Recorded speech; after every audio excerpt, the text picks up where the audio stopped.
Hi hello welcome to Cube TV. నేను మీ సరిత. ఈరోజు మనతో పాటు world famous numerology, hyped numerology, money power expert, excellent life coach, yoga trainer Baba Pandurangam garu ఉన్నారు. ఆయనతో మాట్లాడదాం. నమస్తే పాండురంగం గారు. నమస్తే సరిత గారు, ఎలా ఉన్నారు? సూపర్ గా ఉన్నాను. మిమ్మల్ని చూసాక ఇంకా యాక్టివ్ అయ్యాను. ఇంకా అవుతారు. నా దగ్గరకు వచ్చే ప్రతి యాంకర్ కూడా యాక్టివ్గా ఉంటారు, చాలా హ్యాపీగా వాళ్ళ ప్రశ్నలు ఏవైతున్నాయో సందేహాలను తెలుసుకొని చాలా ప్రేక్షకులు కూడా చాలా ఇంట్రెస్ట్గా వాళ్ళు చూస్తూ ఉంటారు. ఎస్, బేసిక్ గా మీరు అందరు చెప్పిన రీతిలో చెప్పారు. ఇంకా కొంచెం యాక్టివ్ చేసి కొంచెం మసాలా యాడ్ చేసి చెప్తారు అసలు కాదు, ఇది రియాలిటీ. ఎందుకంటే బాగా అనిపిస్తుంది. యోగా కానీ న్యూమరాలజీ కానీ పామిస్ట్రీ కానీ మనం ఏది చెప్పినా దాంట్లో ఒక కింగ్ లాగా చెప్తాం. ఎందుకంటే మనం కింగ్ క్వీన్ గురించి తెలుసుకున్నాం కాబట్టి మనం చెప్తే ఖచ్చితంగా రియాలిటీ అవుతాయి కూడా ఖచ్చితంగా. రైట్. సో ఈ రోజు ఏంటి మీ ప్రశ్న సమాధానం ఏంటి? ఎప్పుడు మనం ఏపీ గురించి మాట్లాడుకుంటాం, తెలంగాణ గురించి ఇప్పుడు సెంట్రల్ గురించి మాట్లాడుకుందాం, ఏకంగా దేశం గురించి.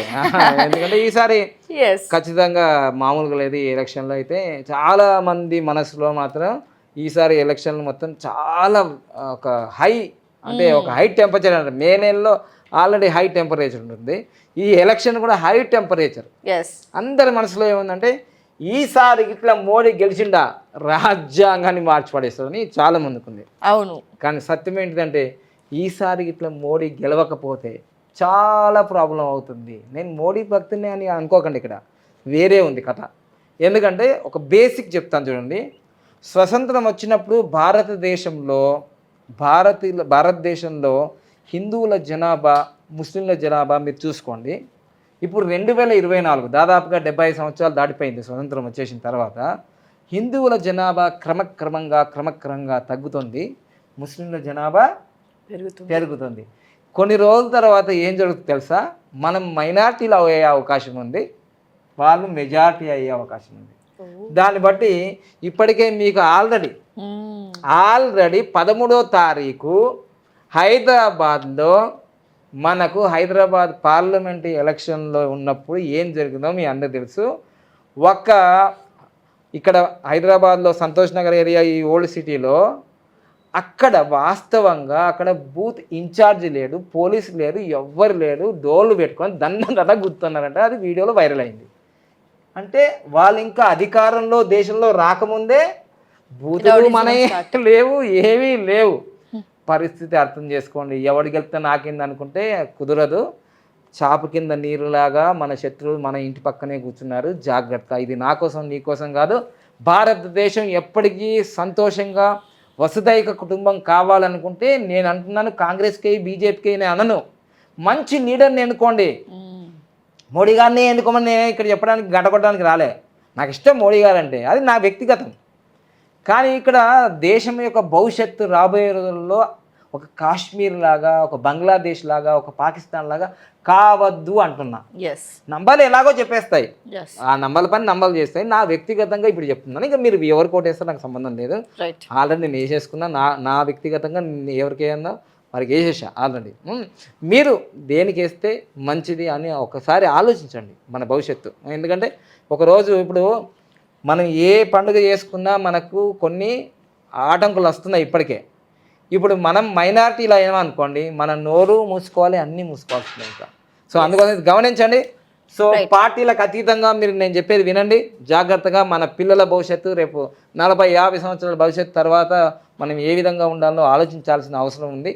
మన పిల్లల భవిష్యత్తు కూడా ఆలోచించాల్సి ఉంది.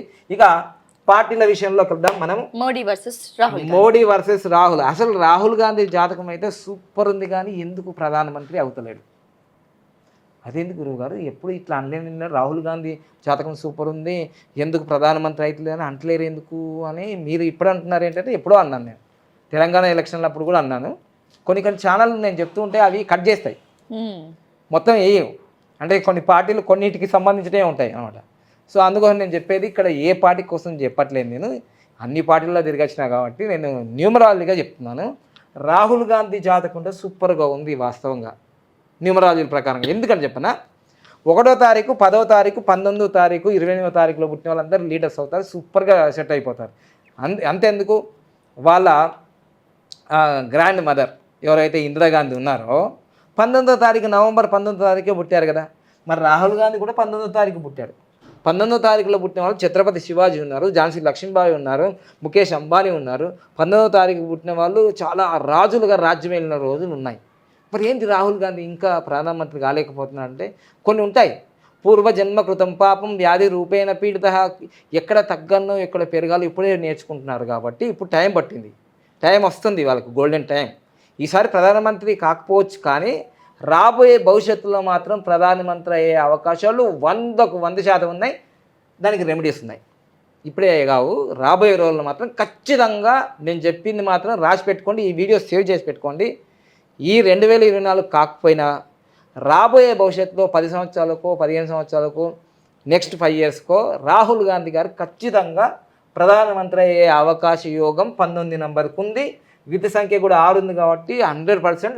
అందులో మీకు మళ్ళీ ఇంకో విషయం చెప్తాను, అద్భుతమైన నంబర్ రాహుల్ గాంధీ యొక్క డేట్ ఆఫ్ బర్త్లో అద్భుతమైన నంబర్ ఉంది. ఇంతవరకు ఏ న్యూమరాలజిస్ట్ ప్రపంచవ్యాప్తంగా చెప్పనే లేరు, చెప్పరు కూడా. నేను చెప్పిన తర్వాత కాపీ పేస్ట్ చెప్తారు వాళ్ళంతా. మొత్తం జూన్ 1970 మొత్తం క్యాలిక్యులేషన్ చేస్తే 33 నంబర్ వస్తుంది. 33 నంబర్ అనేది ప్రపంచవ్యాప్తంగా ఒక అద్భుతమైన పర్సన్స్కి వస్తుంది. మోడీ గారికి 32 నంబర్ వచ్చింది, అర్థం చేసుకోండి మీరు. మోడీ గారికి 32 నెంబర్ వచ్చింది, 5 నెంబర్ వచ్చింది విధి సంఖ్య. మామూలు సంఖ్య 5 నెంబర్ వస్తేనే ఇట్లా అయింది. ఇంకా 6 నెంబర్ అంటే మామూలు కాదు. ఇంకా అది అసలు రాజ్యాన్ని ఏలే నంబరే 6. ఇప్పుడు ప్రపంచమంతా ధనం మూలం ఇదం జగత్తు. 33 నంబర్ ఎవరెవరికి వచ్చిందంటే మొట్టమొదటిసారిగా మనము అబ్రహాం లింకన్ కానీ వీళ్ళంతా ఉన్నారు కదా, ఐన్స్టీన్ ఉన్నాడు కదా, E=mc², ఆయనకు వచ్చింది 33 నంబర్. అట్లా ప్రపంచ విదేశాలుగా ఉన్న వాళ్ళు అందరూ కూడా వాళ్ళకు కూడా 33 నెంబర్ వచ్చింది. ఇక్కడ కూడా 33 నెంబర్ వచ్చింది ఆయనకు, మొత్తం క్యాలిక్యులేషన్ చేస్తే. సో 6 నెంబర్ వచ్చింది. సో టోటల్గా రాసి పెట్టుకోండి, ఈ వీడియో సేవ్ చేసి పెట్టుకోండి ఖచ్చితంగా. రాహుల్ గాంధీ గారు ఈ 2024లో ప్రధాని కాకపోయినా రాబోయే భవిష్యత్తులో ప్రధానమంత్రి అయ్యే అవకాశాలు నిండుగా ఉన్నాయి. కానీ రాహుల్ గాంధీ అనే పేరులో మాత్రం 58 నంబర్ ఉంది, అది డెత్ నంబర్. ఒకవేళ ప్రధాని కాగానే ఆయనకు ప్రమాదం కూడా ఉంది, వాళ్ళ నాన్నలాగా వాళ్ళ గ్రాండ్ మదర్ లాగా ఉంది. కాబట్టి చాలా కేర్ఫుల్గా కొన్ని చేసుకోవాల్సిన అవసరం ఉంది, ఇది మాత్రం చెప్తున్నా. ఇక మెయిన్గా ఇక్కడ పార్టీల గురించి చూసుకుందాం మనము. కాంగ్రెస్ పార్టీ అనేది 1885లో డిసెంబర్ 28వ తారీఖు ఆవిర్భవించింది. అది స్వతంత్రం అప్పుడే, స్వతంత్రానికి ముందే అప్పుడు ఆవిర్భవించింది. అప్పటి నుంచే అదే ఆ ఫౌండేషన్ డే కాబట్టి, స్థాపించిన డే కాబట్టి 28 అనేది కొంచెం బాగా ఫాస్ట్గా డెవలప్ అయ్యి చిక్కులు వస్తుంటాయి, వచ్చినాయి కదా. వాళ్ళు ఇప్పుడు ఇందిరాగాంధీ చనిపోవడము, తర్వాత మనకు రాజీవ్ గాంధీ చనిపోవడము, చిక్కులు వచ్చాయి. ఎందుకంటే 2 అనేది ఫాస్ట్గా వెళ్ళిపోతుంది, 8 అనేది లేట్గా వెళ్ళిపోతుంది. సో వీళ్ళు ఇప్పుడు రిజల్ట్స్ కోసం ఎంత వెయిట్ చేస్తున్నారు. ఇప్పుడు 10 ఇయర్స్ అవుతుంది కాంగ్రెస్ పార్టీ సెంట్రల్ లేక, 10 ఇయర్స్ అవుతుంది, బాగా వెయిట్ చేస్తున్నారు. మాట నీదా సై అంటున్నారు కదా, చూసారా. అందుకోసమే వాళ్ళు చాలా తాపత్రయపడుతున్నారు ఈసారి ఎట్లాగో గెలవాల్సింది అనేది. సో ఆ టైంకే వాళ్ళన్నీ కూడా కాంగ్రెస్ పార్టీ యొక్క వాళ్ళ డబ్బుల్ని సీజ్ చేశారు. మోడీ గారు మామూలు కాదు కదా, ఆచార్య చాణక్య. అందుకోసమే ఇప్పుడు చాలా ఇబ్బంది పడుతున్నారు వాస్తవంగా.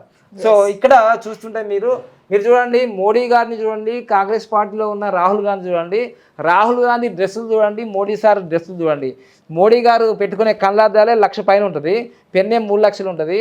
ఆయన సూట్లు బూట్లు నేను కూడా ఎత్తున్నా కదా అనుకోకండి, నాది వేరు, నేను న్యూమరాల ద్వారా డబ్బులు సంపాదించుకున్నా. సో అందుకోసమే మోడీ సార్ ఎప్పటికీ ఏమంటారు, నేను సన్యాసిని అంటాడు, నేను ఫకీర్ని అంటాడు. కానీ ఫకీర్లు సన్యాసులు మాత్రం నిజంగా మాత్రం అంత కాస్ట్లీ అయితే ఏం వాడరు. ఇలా విమర్శిస్తున్నా అనుకోకండి, ఆయన వాడేటి నిప్పులాంటి నిజాలు ఇవన్నీ, సోషల్ మీడియాలో ఇవన్నీ జరిగిపోతున్నాయి కూడా. సో అందుకోసమే ఆయన దేశ ప్రధాని కావండి, గవి కూడా వాడకపోతే ఎట్లా అంటే అట్లా కాదు. లాల్ బహదూర్ శాస్త్రి కూడా ఉన్నాడు కదా, ఆయన కారు కొనుక్కుంటే, ఫియట్ కారు కొనుక్కుంటే 10,000 4,000 రూపాయలు కట్టకపోతే వాళ్ళు చనిపోయిన తర్వాత లెటర్ వస్తే అది వాళ్ళ భార్య ఇట్లా చెప్తే అసలు దేశంలో ఉన్న వాళ్ళందరూ కూడా మనీ ఆర్డర్ చేశారు, ఆ 4,000 10,000 తక్కువ పడితే. కానీ మళ్ళీ వాళ్ళ భార్య ఏం చేసింది తెలుసా, అయ్యో ఇట్లా మా లాల్ బహదూర్ శాస్త్రి గారికి ఇట్లాంటి డబ్బులు తీసుకోవడం ఇష్టం ఉండదు, మళ్ళీ ఎవరు డొనేట్ చేసినారో మళ్ళీ వాళ్ళకు మనీ ఆర్డర్ చేసిన ప్రధానమంత్రులు ఉన్నారు, ప్రధానమంత్రి భార్యలు ఉన్నారు. అంటే లాల్ బహదూర్ శాస్త్రి ఆయన ప్రధానమంత్రిగా ఉన్నప్పుడు కూడా ఆయన ఆ ప్రధానమంత్రి కారులో కూడా పోకుండా, ఆ ప్రధానమంత్రి పదవి అయిపోయిన తర్వాత కూడా కాలినడకన పోయిన రోజులు ఉన్నాయి. అంటే లాల్ బహదూర్ శాస్త్రి లాగా ప్రధానమంత్రిగా వ్యవహరించిన వ్యక్తులు ఇప్పటి వరకు రాబోరు, రానే రారు. అట్లా నేను చెప్పేది. సో అందుకోసం ఇక్కడ వ్యక్తిగతంగా నేను బీజేపీకి విమర్శిస్తున్నట్టు కాంగ్రెస్ కాదు, నంబర్స్ ఇలా ఉన్నాయి. వ్యక్తిగతంగా ప్రజలు ఆలోచిస్తున్నాడు ఎవరికి ఓట్లు వేయాలి, ఏం చేయాలి అని.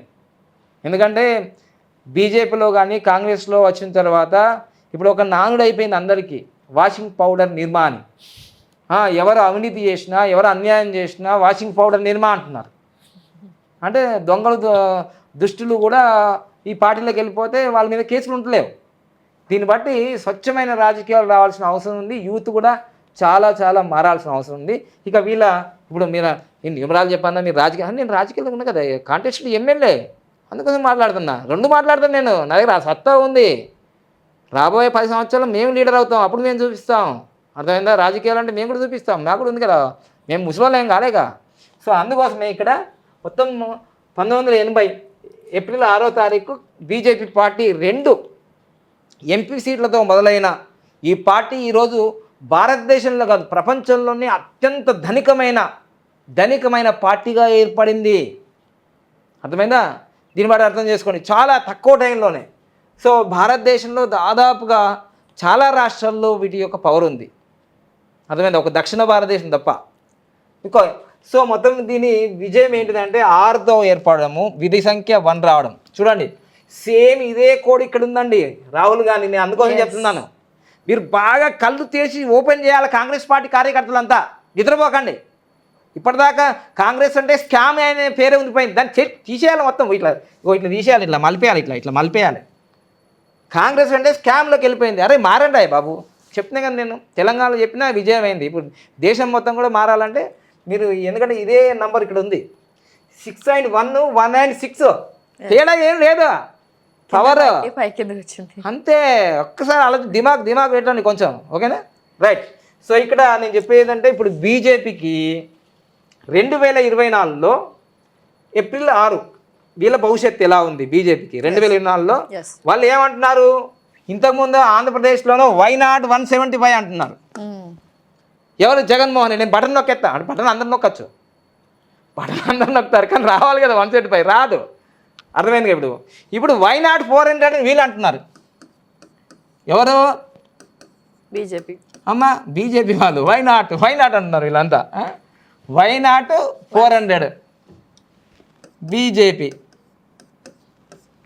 వైనాట్ 400 అంటున్నారా లేదా? కానీ అది జరిగే ప్రసక్తి లేదు. ఎందుకంటే దాదాపుగా మీరు చూసుకోవాల్సింది ఏంటంటే, ఎందుకు లేదు? మీరు ఏమన్నా గ్రౌండ్ లెవెల్ సర్వే చేశారా? మీరు ఏమన్నా ఐప్యాకా, లేకపోతే ఇది ప్రశాంత్ కిషోరా? కాదు, నేను అవన్నీ కాదు, నేను న్యూమరాలజిస్ట్, నంబర్ని చూసుకుంటా నేను.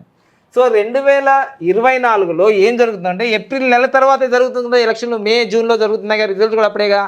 సో ఏప్రిల్ 6వ తారీఖు ఏర్పడింది బీజేపీ పార్టీ. 2024కి ఏం జరుగుతుందంటే, ఇది 6-4-10 అవుతుంది, 2024 8 అవుతుంది, మొత్తం కొడితే 18 అవుతుంది. యుద్ధం మామూలుగా ఉండదు దేశం మొత్తం. ఇప్పుడు యుద్ధం మామూలుగా లేదు, సేమ్ ఆంధ్రప్రదేశ్ లాగా కురుక్షేత్రం లెక్క. ఆ పార్టీకి బీజేపీకి పార్టీకి 18 వస్తుంది యుద్ధం, అంటే 9 వచ్చింది. పర్సనల్ 9 వచ్చింది. దీనివల్ల నాకు తెలిసి 2014, 2019 కన్నా బీజేపీ పార్టీ మీరు అనుకున్నట్టుగా ఎక్కువ సీట్లు పొందుతుంది అనుకుంటున్నారేమో, కానీ సంఖ్యలు మాత్రం అలా చెప్తలేవు. మిత్రులారా, నేను బీజేపీలో 2 సంవత్సరాలు ఉన్న వ్యక్తి, నాకు బీజేపీ అంటే శత్రుత్వం ఏం కాదు. నంబర్ల గురించి చెప్తున్నా. నాకు మోడీ సార్ అంటే పిగ్ ఫ్యాను. ఇక్కడ తెలంగాణలో కూడా కిషన్ రెడ్డి సార్ వాళ్ళందరూ నాకు పరిచయమే. నేను అట్లా పార్టీల విషయం గురించి చెప్తలే, ఇక్కడ నంబర్ గురించి చెప్తున్నా. మీరు క్యాలిక్యులేషన్ చేసుకోండి. మేము నమ్మమండి, నమ్మకపోతే ఎట్లా నమ్మాలి? నంబర్ ఒక్క ఓటు తక్కువ అయితే ఆగమైపోతుంది కదా. సో అందుకోసమే 18 నెంబర్ వచ్చింది కాబట్టి బాగా కష్టం ఉంటుంది ఇక్కడ. 18 అంటే యుద్ధం, కురుక్షేత్ర సంగ్రామ యుద్ధం. మీరు అనుకుంటారేమో, మోడీ గారు రామ జన్మభూమి టెంపుల్, అయోధ్య టెంపుల్ అయిపోయింది, అదొక సెంటిమెంట్, దానివల్ల తర్వాత సెక్యూరిటీ బాగా పెంచాం భారతదేశానికి, ఇవన్నీ పాజిటివ్ కావచ్చు.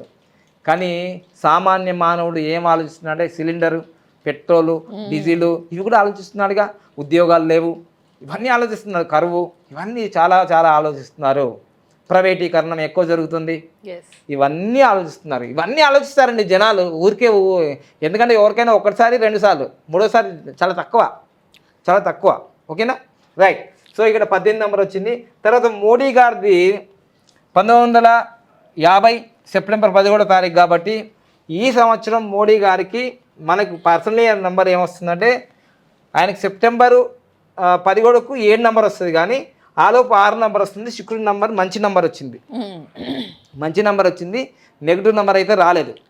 కానీ ఎలక్షన్లకు సంబంధించిన 3, 4, 8 అనేది ఇక్కడ రాలేదు. మెయిన్ ఎలక్షన్లకు సంబంధించినది 3, 4, 8 అనేది ఇక్కడ రాలేదు. 6 నెంబర్ వచ్చింది, మంచిది శుక్రాచార్యంది. ఇక్కడ మనకు రాహుల్ గాంధీ గారికి 5 నెంబర్ వచ్చింది.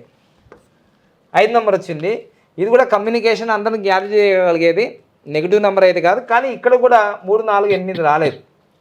అంటే ప్రధానమంత్రి, సీఎంలు, పిఎంలు అయ్యే నెంబర్లు అయితే ఇక్కడ రాలేవు, అదొకటి. కానీ మంచి నెంబరే వచ్చింది ఇక్కడ. తర్వాత మోడీ గారు 14వ తారీఖు నామినేషన్ వేసిండ్రు, ఇది మంచి నెంబర్.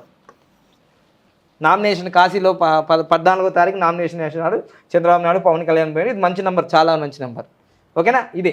సో మొత్తం మీద అయితే నేను చెప్పేది ఏంటంటే ఇక్కడ బీజేపీ పార్టీకి 400 సీట్లు వస్తాయి అనేది ఇది నిత్యము సత్యము కాదు. మీరు చూసుకోండి తర్వాత. ఎందుకంటే వీళ్ళకి మొదటి నుంచి కూడా ఒక 2 మైనస్లు ఉన్నాయి. ఏంటిది, 2016 నవంబర్ 8వ తారీఖు నాడు నోటు ఏదైతే మనకు డిమానిటైజేషన్ జరిగిందో అదొక మైనస్ ఉన్నది. తర్వాత నిరుద్యోగులు పెరిగిపోయినారు. తర్వాత అందరి అకౌంట్లలో స్విస్ బ్యాంక్ నుంచి డబ్బులు తీసుకొచ్చి వేస్తా అని చెప్పినారు, అది జరగలేదు. సో ఇవన్నీ కూడా బాగా ఆలోచిస్తున్నారు ప్రజలు.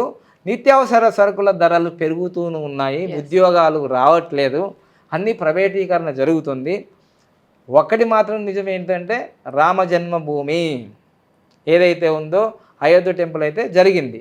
ఆ అయోధ్య టెంపుల్ జరగడంలో కూడా మరి గజస్తంభం రాకముందే, నిర్మించకముందే హడావిడిగా ఎలక్షన్ క్యాంపెయిన్ కోసమే ఇది ఓపెన్ చేసిందని ఒక నింద కూడా ఉంది. సో ఇక్కడ చూడండి, ఆలోచించండి. తప్పకుండా ఈసారి బీజేపీ విజయాలు సాధించే అవకాశాలు ఉన్నాయి. ఇక్కడ బీజేపీ విజయాలు సాధించేది ఉన్నాయి. కానీ కాంగ్రెస్ పార్టీకి ఇక్కడ ఏంటిదంటే ఇది డిసెంబర్లో ఏర్పడింది కాబట్టి ఇక్కడ డిసెంబర్కి 21వ తారీఖు 21 నెంబర్ వస్తుంది, అంటే 3 నెంబర్ వస్తుంది. ఈ 3 నెంబర్ రాజకీయందే, కానీ డిసెంబర్ లోపే జరుగుతున్నాయి కదా ఎలక్షన్లు, అందుకోసం 20 నెంబర్ వచ్చింది కాబట్టి ఇది చంద్రుని నెంబర్ కాబట్టి అప్ అండ్ డౌన్ జరుగుతుంది. కాంగ్రెస్ పార్టీకి అంత మెజారిటీ రాకపోవచ్చు అక్కడ. సో ఇది కాంగ్రెస్ పార్టీకి ఉన్న మైనస్ వల్ల. వీళ్ళు ఏదో గొప్పగా అయిపోయినట్టు కాదు, ఇక్కడ కాంగ్రెస్ పార్టీ జాతకంలో కానీ వాళ్ళ యొక్క అధ్యక్షుల్లో కానీ ఉన్న నెగిటివ్ వల్ల వీళ్ళకు ప్లస్ అయిపోతుంది. అంటే ఏం లేదు, ఇక్కడ గట్టి లీడర్లు ఉంటే ఇక్కడ మైనస్ అయిపోయేది. సో ఇక్కడ లేరు కాబట్టి వీళ్ళకు బెనిఫిట్ అవుతుంది. ఆల్రెడీ వ్యతిరేకత ఉంది, కానీ ఇక్కడ సమర్థత లేరు, దానివల్ల వీళ్ళకి పాజిటివ్ అయింది. సో ఇప్పుడు బీజేపీలో కూడా చాలామంది ఒకరికొకరు, అంటే మోడీ గారి పరిపాలనే యోగి ఆదిత్యనాథ్కి ఇష్టం ఉండకపోవచ్చు, యోగి ఆదిత్యనాథ్ యొక్క పరిపాలన మోడీ గారు కూడా ఇష్టం ఉండకపోవచ్చు. అంటే లోపలనే కొన్ని విభేదాలు త్వరలోనే 5 సంవత్సరాల్లో మీకు తెలిసిపోతుంది. అంటే దీన్ని బట్టి అర్థం చేసుకొని మొత్తం ఏదైతే ఈసారి బీజేపీ గెలిచే అవకాశాలు ఉన్నాయి. కాంగ్రెస్ పార్టీ పుంజుకుంటుంది. రాబోయే 5-10 సంవత్సరాల్లో మాత్రమే ఖచ్చితంగా అఖండ విజయాలు సాధించవచ్చు, రాహుల్ గాంధీ కొన్ని పాటిస్తే. ఓకేనా, thank you. Happy Bharat, happy world, rich world. మళ్ళీ ఒక వీడియోతో మీ ముందుకు వస్తాను. Thank you. ఇప్పుడు ఆపరేషన్ లేకుండానే మోకాళ్లకు ప్లాస్మా ట్రీట్మెంట్, మీ ఆర్థోపెటిక్ సమస్యలన్నిటికీ రోబోటిక్ టెక్నాలజీ ద్వారా తక్కువ ఖర్చుతో శాశ్వత పరిష్కారం, ఫ్రీ కన్సల్టేషన్, ప్రతి ట్రీట్మెంట్ పై 20% డిస్కౌంట్. ఈ ఆఫర్ కొద్ది రోజులు మాత్రమే, త్వరపడండి. V9 hospitals 9281465842.